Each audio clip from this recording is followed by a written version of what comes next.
Let's talk about a world that's running in parallel to ours right now, a world that most of us can't even really imagine. We're going to explore this other reality, and I've got a question for you at the end that might just stick with you for a while. So let's just jump right in with the big question. Have you ever really, truly thought about it? I'm not talking about what you see on the news. I mean, what if you were born there? What would your life actually be like from day one?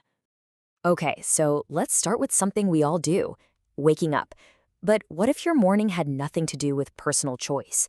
What if the whole idea of choice wasn't even part of the equation? So, your day starts, but not with hitting snooze or scrolling through social media. Nope. Before you do anything else, before breakfast, before getting dressed, your first task is a duty. You have to acknowledge the leader's portrait hanging on your wall. And this isn't like a nice to do thing, it is absolutely mandatory. Every single day. Only then is your day allowed to begin. And just let that sink in for a second. The psychological weight of that. It's not just some decoration. It's a constant, silent presence in your home, which is supposed to be your most private space.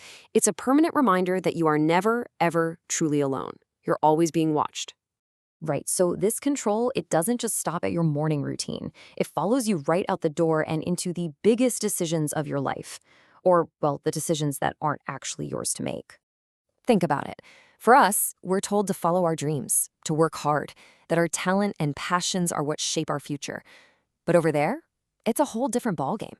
There's really only one thing that matters: loyalty. Your job, where you live, your entire life path, it's all decided for you based on how devoted to the state you seem to be. Okay, now for something that we take completely for granted, the internet. All of that information at our fingertips. Just imagine a world that's silent, a place completely disconnected from the rest of us. I mean, it is really hard to wrap your head around the scale of this isolation. We're talking no YouTube, no Instagram, no TikTok. But here's the craziest part. It's not just that you can't use them, it's that you would have no idea that they even exist. That whole universe of ideas, different cultures, connections, it would just be a total blank. So what do they have instead? A closed national intranet. Think of it like a tiny walled-off garden.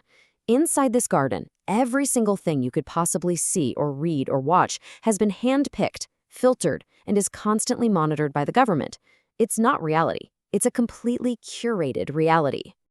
But what happens if something from the outside world somehow gets over that wall?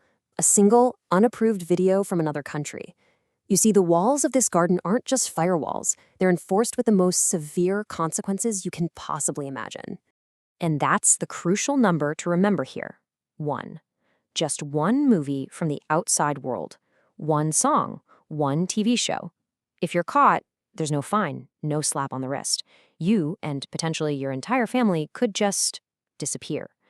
That is how high the stakes are for a single piece of unapproved information. Now, this incredible level of control, it doesn't just come from the top. It actually seeps down into the very fabric of society, twisting the most basic human relationships. It creates a world where fear becomes much, much stronger than trust. It starts right next door, with your neighbors. The whole system encourages a culture where people watch each other, where they're incentivized to report on each other, so you can never really know who might be listening. And that paranoia follows you to work.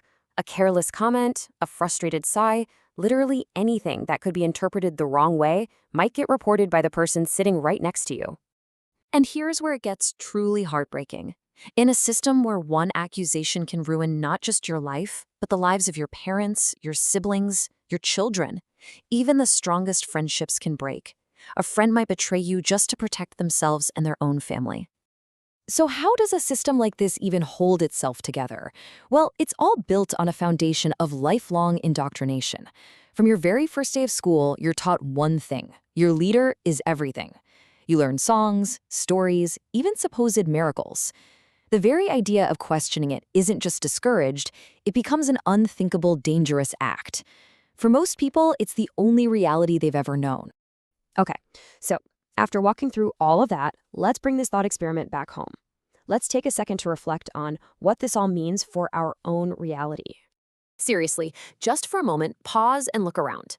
Look at the device you're watching this on. Think about the freedom you have to agree or completely disagree with me. The simple ability to choose what you're going to eat for dinner or what you'll watch tonight. These things feel so small and normal to us, but for millions of people, they are impossible luxuries. And that brings us to that final, haunting question. If this was the only world you ever knew, and if everyone around you believed the illusion, would you be the one to see the truth? Or would you, like so many others, live your entire life just believing that this is normal? It's a question that really makes you think about how much of our own reality is shaped by the freedoms we so often take for granted.